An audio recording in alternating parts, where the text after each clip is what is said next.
खालिद साहब, आज की बातचीत जो है वो ईरान के सदर और अफ़गानिस्तान के सदर और सदर जरदारी के दरमियान ये सैफ़-ई-की आज समिट हुआ है। आज इसमें इन्होंने ताउन की बात की है तीनों सतह पे, और बायलैटरल सतह पे, दो तरफा सतह पे भी बात हुई है। एक नया इम्कान खुल रहा है अफ़गानिस्तान के हवाले से। एक तो ये उभर रहा है कि जैसे अफ़गानिस्तान हम देखते हैं नस्लियाती हिसाब से और जो कुव्वतें हैं वहाँ पे उसके हिसाब से तकसीम है, और उसमें ईरान का और पाकिस्तान का भी काफ़ी अमल दखल है। तो इससे एक इस्तेहकाम का इम्कान बनता है। दूसरा पहलू इसमें यह आ जाता है कि इसमें बाकी मुल्क भी शामिल हो सकते हैं। बाज़ सेंट्रल एशियन मुल्क हैं, इंडिया है, और चाइना का भी इसमें इंटरेस्ट है कि अफ़गानिस्तान मुस्तहकम हो। दूसरी जो बड़ी बात होने जा रही है वो ये जो हम कर रहे हैं, पाइपलाइंस की बातें कर रहे हैं कि ईरान से 1000 वोल्ट की, वो 1000 मेगावाट बिजली की दरामद, और फिर 100 मेगावाट आपकी पोर्ट के लिए, और फिर 10 अरब डॉलर तक ट्रेड बढ़ाने की बात है।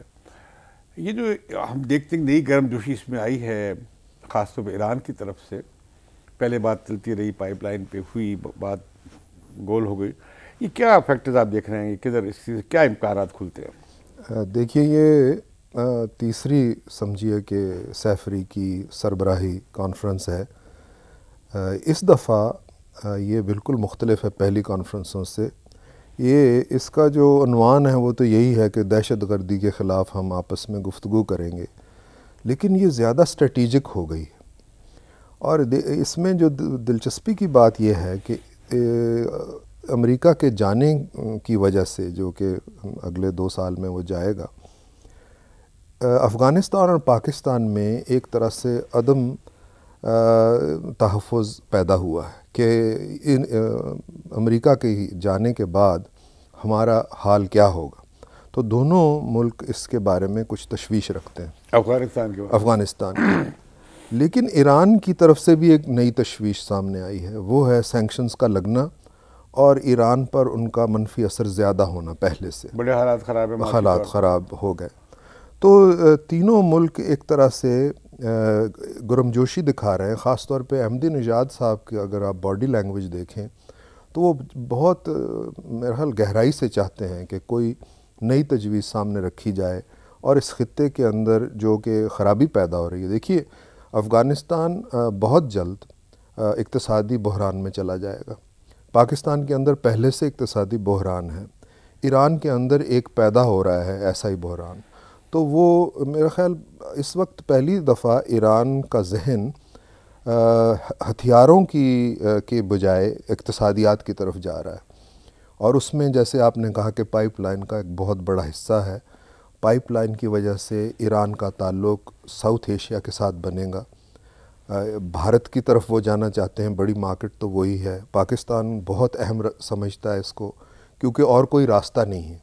यानी अमेरिकन अगर ये चाहते हैं कि पाकिस्तान पाइपलाइन से इस्तेफ़ादा ना करे तो उसके लिए कोई इलाज भी वो नहीं बताते कि भाई अगर पाकिस्तान इस तरफ नहीं जाएगा तो पाकिस्तान का हाल क्या होगा और क्या करेगा।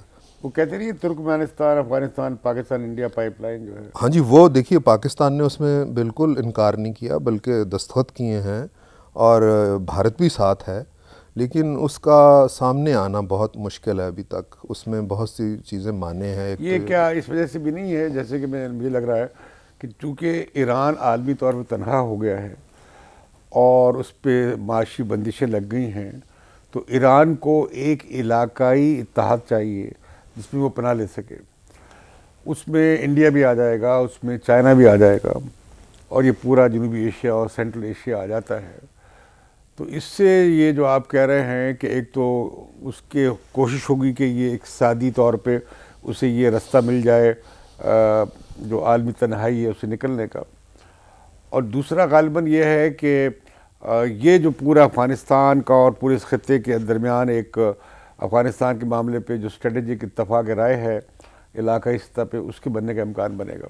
इसके साथ डेवलपमेंट खालिद साहब ये जो हुई है, जो पाकिस्तान और भारत की तिजारत की बहाली की, उसमें अभी तक तो MFN स्टेटस नहीं दिया, जो कि ऐसी बिला वजह इन्होंने रोका हुआ है, जिसका कोई मतलब नहीं है। चाहे इंडिया ने हमें दिया हुआ था, उससे कोई फ़र्क नहीं पड़ता। लेकिन जो बात अब सेफ्टा के फ्रेमवर्क में हो रही है, तो सेफ्टा के फ्रेमवर्क में तो 2013 में आपको आधी फीसद करनी पड़ेगी ड्यूटी दोनों इंडिया पाकिस्तान को, बस वाइज सेंसिटिव लिस्ट के। अभी तो ये 5% की बात कर रहे हैं, और नेगेटिव लिस्ट, मनफी लिस्ट की तरफ ये जा रहे थे। अब फरवरी में हमने देनी थी, अभी फिर वादा किया दे देंगे फरवरी तक। और लेकिन ये जो वाघा बॉर्डर खोलने का मामला है, ये चला गया है अप्रैल तक। इसमें बड़ी हमारी वो सुबकी भी हुई है हमारे वज़ीर साहब की, वज़ीर तिजारत की, कि वादा किया गया था जब हिंदुस्तानी वज़ीर आएगा तो ये मामला तय हो चुका होगा। लेकिन बाहर क्या बात उस तरफ ही जा रही है, और उसके ख़िलाफ़ हंगामा आराई की गई है डिफेंस ऑफ पाकिस्तान के प्लेटफॉर्म से, ये जो लोग इकट्ठे किए गए हैं। लेकिन ये सब मिलाकर, ये सब चीज़ जुड़ी हुई हैं, ये सब मिलाकर आप क्या देखते हैं कि पूरे रीजन के लिए अगर पाइपलाइंस हों और कम्युनिकेशन लाइंस बिल्ड हों और कनेक्टिविटी बढ़ाई जाए, राब्ते बढ़ाए जाएं, सड़कें बने और लिंक्स बने, इसका क्या, मुझे तो बिल्कुल मंजर बिल्कुल बदलता नज़र आता है। जी, मैं इससे मुत्तफ़िक हूँ, बल्कि मैं समझता हूँ कि इस दफ़ा जो सरबराही कॉन्फ्रेंस हो रही है 2 दिन की, इसमें एक चौथा फरीक भी होना चाहिए था। अगर इस दफ़ा नहीं हुआ तो अगली दफ़ा शायद हो जाए, और वो भारत है। उसकी वजह यह है कि दोनों अफ़गानिस्तान और ईरान बहुत मुनज़्ज़म तरीके से भारत के साथ इक़्तिसादी तौर पे जुड़े हुए हैं। इसी तरह से हमारे चेंबर्स ऑफ कॉमर्स और हमारे के इंडस्ट्रियलिस्ट जो हैं वो भी भारत की तरफ देख रहे हैं एक मंडी के तौर पे। यानी भारत एक ऐसा इंजन है जिसकी मार्केट पाकिस्तान के लिए भी बहुत बड़ी है, और पहली दफ़ा ऐसा हुआ है कि पाकिस्तान के अंदर जो सियासी क़ुव्वतें हैं वो शायद हिचकिचाएँ, लेकिन जो इक़्तिसादी क़ुव्वतें हैं वो ये चाहती हैं कि ये मामला सही हो जाए और तजारत चले। तो जैसे एक ज़माना था कि 7 मुल्क सार्क में थे और एक विज़न था कि भी एक मार्केट होनी चाहिए, फिर अफ़गानिस्तान को उसमें शामिल किया। जब अफ़गानिस्तान को शामिल किया तो सेंट्रल एशिया का भी ख्याल आया। अच्छा, सेंट्रल एशिया का आता है ख्याल तो ईरान को भी आप बाहर नहीं रख सकते। तो मुझे ऐसा लगता है कि सार्क के अंदर जो एक सोच है उसमें ईरान का शामिल होना ज़रूरी है। अगर ईरान इस तरफ माइल होता है, जो कि मुझे अहमदीनेजाद साहब से काफ़ी इस दफ़ा लगा है कि वो होना चाह रहे हैं, ज़्यादा वो झुकाव अपनी इक़्तिसादी क़ुव्वत का भारत की तरफ करना चाह रहे हैं, तो ऐन मुमकिन है कि सार्क के अंदर आने के बाद ईरान का तशख़्ख़ुस बदले। ईरान की जो एक समझिए कि एक चपकलश चल रही है मगरबी ममालिक के साथ, वो भी कम हो, लेकिन हमारे ख़त्ते की जो एक तरह से एक ज़िंदगी में सख्ती आई है वो भी बढ़े। खालिद साहब, अगर ये ईरान पे हमला हो गया न्यूक्लियर प्रोग्राम के हवाले से, ईरान जैसे कि इसराइल के वज़ीर आज़म बार बार कह रहे हैं, और लगता ये है कि वो टाइमिंग कर रहे हैं, और वो अगर हमला हुआ तो फिर तो सारी सूरत बदल जाएगी। जी हाँ, उस हमले में 2-3 चीज़ें हैं। एक तो यह है कि यूरोप में और अमेरिका में इसके ऊपर राय मुनक़सिम है कि क्या किया जाए। कुछ ये भी है कि धमकाने का मतलब ये भी हो सकता है कि ईरान की सोच को बदला जाए। तो ऐन मुमकिन है, मेरी नज़र में तो ये नज़र आ रहा है कि अगर फ़र्ज़ कीजिए इस समिट के बाद ईरान का रुख साउथ एशिया की तरफ हो जाता है, तो ईरान शायद रीनिगोशिएट IAEA से करे, यानी जो जैसे कि चाइना भी कह रहा है, रशिया भी कह रहा है, तो वो दोस्त जो हैं उनके पीछे, एक तो ये नहीं है कि भारत, ये बताएं कि ये जो हम कह रहे हैं तिजारत $10 अरब तो ले जाएगा, ईरान तैयार है, चंद महीनों में कहते हो सकता है, हमारी गंदम भी लेने तैयार हैं, चावल भी लेने तैयार हैं, सीमेंट और चीनी भी लेने तैयार हैं। इससे तो पाकिस्तान की बहुत बूस्ट मिलेगा ट्रेड को। लेकिन क्या इसकी सैंक्शंस के बावजूद ऐसा हो सकेगा? ये कैसे करेंगे? वो कहते हैं स्वैप कर लें, करेंसी स्वैप कर लें कि पाकिस्तानी रुपये में और ईरानी रियाल में कर लें, या ये है कि जी बार्टर सिस्टम कर लें, आपने चीज़ें दे दी, चीज़ें ले ली, या कैश पेमेंट, क्या कैसे होगा ये?